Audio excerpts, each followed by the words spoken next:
है, संवरती है। अरे हाँ हाँ हाँ हाँ, स्त्रियाँ ही क्यों, पुरुष भी तो सामान्य में कम थोड़ी हैं। कड़े पहनते हैं, उंगलियाँ पहनते हैं, साथ ही साथ सेट भी लगाते हैं। हाँ, आपने बिल्कुल सही कहा। महिलाएं क्यों, पुरुष भी पीछे थोड़ी हैं। वो भी खुद को सुंदर दिखाने के लिए कम प्रयास थोड़ी करते हैं। इसी प्रकार कवि भी अपने कविता को सुंदर दिखाने के लिए अलंकारों का प्रयोग करता है। अच्छा, अलंकार का प्रयोग कविता को सुंदर बनाने के लिए किया जाता है। जी अलंकार, क्या आप हमें अपने बारे में और भी बता सकते हैं? जी, मैं आपको अपने परिवार से मिलाता हूँ। बेटा अनुप्रास, इधर आओ और बताओ इन महाशय को अपने बारे में कुछ।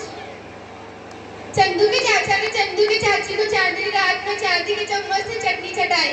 अरे अरे, ये क्या बोले? मुझे लगता है तुम पगला गए हो। ना जी ना, मैं बिल्कुल ठीक हूँ। सुना आपने, गौर किया आपने? यहाँ चार वर्ण की आवृत्ति बार बार हुई है। यही तो है अनुप्रास अलंकार। अच्छा, वर्णों की समान आवृत्ति। सही पकड़े गुरुजी।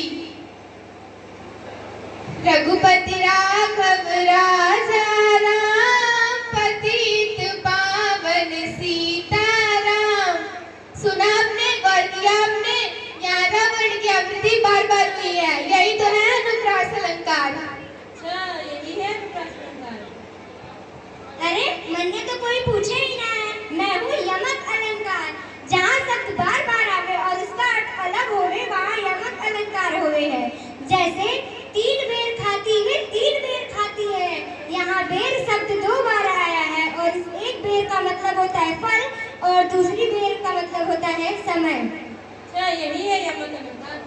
अरे अरे, तुम यमक से क्यों चिपके हो? तुम भी तो अपने बारे में कुछ बताओ। मैं ही हूँ श्लेष अलंकार, जिसका अर्थ होता है चिपकना। जहाँ एक शब्द के एक से अधिक अर्थ हो वह श्लेष अलंकार होता है। जैसे चरण धरण चिंता करन छिंदो चारों ओर, सुब्रन को खोजत फिरे कभी कभी बेचारी चोर। अरे ये क्या बोल रही हो? सुब्रन को खोजत फिरे कभी बेचारी चोर, इसका क्या अर्थ होता है? इसमें सुब्रन का तीन अर्थ है। कवि के लिए अक्षर, बेचारी के लिए सुंदर, स्त्री और चोर के लिए सोना। अच्छा, ये है श्लेष अलंकार।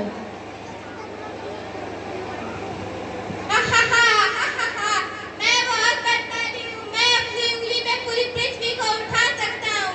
बस इतना ही नहीं, तू धरती पे जाए जहाँ भी रहे, तुझे तेरी खुशबू से पहचान लूंगा। अरे अरे, ये क्या बोल रहे हो? मुझे लगता है तुम पगला गए हो। इतनी डींगी क्यों हाँक रहे हो? हनुमान जी की पूछ में लगन न पाई आग, लंका सर्दी जली गई, गए निशाचर भाग। जब आग लगी ही नहीं तो लंका कैसे जल गई और निशाचर क्यों भाग गए? हाँ, मैं यही तो बताना चाहता हूँ। जहाँ कहीं भी किसी वस्तु या दृश्य का बढ़ा चढ़ा कर वर्णन किया जाए, वहाँ अतिशयोक्ति अलंकार होता है।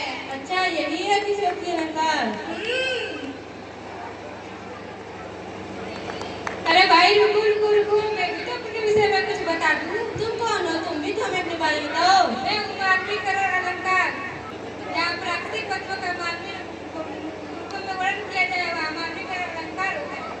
जैसे मेघ आए बन करके सवर के, अरे भाई क्या मेघ भी श्रृंगार करते हैं क्या? जैसे दूर भागे घाघरा उठाए। आपने सुना, आपने गौर किया, क्या दूर घाघरा उठा के मानव की तरह भाग सकती है? यहाँ मानवीय रूपों का वर्णन प्राकृतिक के लिए किया गया है, इसलिए यहाँ मानवीय का अलंकार होता है। अच्छा ठीक है, तो अब हम लोग चलते हैं। यही था हमारा अलंकारों का परिवार। ठीक है। वंदे